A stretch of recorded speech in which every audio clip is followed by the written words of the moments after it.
गृहोपयोगी साहित्याची खरेदी करताय तर आजच आपल्या टेकेट सुपर मार्टला भेट द्या. कडधान्य, डाळी, साबण, ब्रँडेड कपडे, शूज, सायकल, कॉस्मेटिक्स हे सर्व मिळण्याचं एकमेव ठिकाण म्हणजेच टेकेट सुपर मार्ट. 5,000चे भरपूर डिस्काउंट. कमीत कमी 4,999च्या खरेदीवर 5 किलोमीटर पर्यंत मोफत घरपोच सेवा.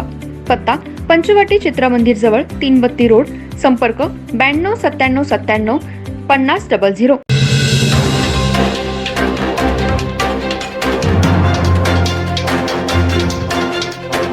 नमस्कार, मी तेजस्विनी मगदूम. एम मराठीमध्ये आपल्या सर्वांचं स्वागत आहे. पाहूया ठळक घडामोडी. कोल्हापूर जिल्ह्यातील इचलकरंजी कुरुंदवाडला जोडणाऱ्या पंचगंगा नदीवरील शिरडून गावाजवळील पुलावर पुराचे पाणी आल्यामुळे हा पूल वाहतुकीसाठी प्रशासनाने बंद केलाय. सध्या ही वाहतूक दुसऱ्या मार्गाने फिरवण्यात आली. तसेच कोल्हापूर जिल्ह्यातील 80 बंधारे पाण्याखाली गेल्याने कर्नाटकालाही जोडणारे काही रस्ते बंद झालेत. त्यामुळे काही काळ वाहतूक विस्कळीत झाली. कोल्हापूर जिल्ह्यासह राज्यामध्ये मुसळधार पाऊस पडत असल्यामुळे पंचगंगा नदीच्या पाण्यात झपाट्याने वाढ होऊ लागली. नदी इशारा पातळीकडे जाऊ लागले तर चंदगड, आजरा, गडिंग्लज, शाहूवाडी, पन्हाळा, गगनबावडा याआधी मातघाटेवर जोरदार पाऊस पडत असल्यामुळे पंचगंगा नदी ओसंडून वाहू लागले.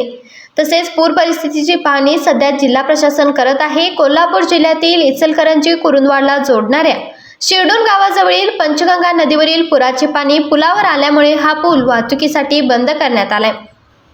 गेल्या 2 दिवसापासून मुसळधार पाऊस पडत असल्याने सातत्याने पंचगंगा नदीची पातळी झपाट्याने वाढू लागले. सध्या 80 बंधारे पाण्याखाली गेले आहेत. कुरुंदवाड व इचलकरंजी शहराला जोडणाऱ्या या दोन्ही मार्गावरील वाहतूक सध्या विस्कळीत झाले, तर दुसरीकडून ही वाहतूक वळवण्यात आली आहे. काही शेतामध्ये पुराचे पाणी गेल्यामुळे शेतकऱ्यांचे मात्र नुकसान झाले, तर कुरुंदवाड कडून येणाऱ्या नागरिकांनी व इचलकरंजीहून कुरुंदवाडकडे जाणाऱ्या नागरिकांनी हा रस्ता बंद केल्याची माहिती प्रशासनाने घोषित केले. त्यामुळे पुराचे पाणी ओसरल्यानंतरच या पुलावरून नागरिकांनी ये-जा करावे असे आवाहन जिल्हा प्रशासनाने केले. त्यामुळे सध्या हा पूल वाहतुकीसाठी पूर्णपणे बंद करण्यात आलाय.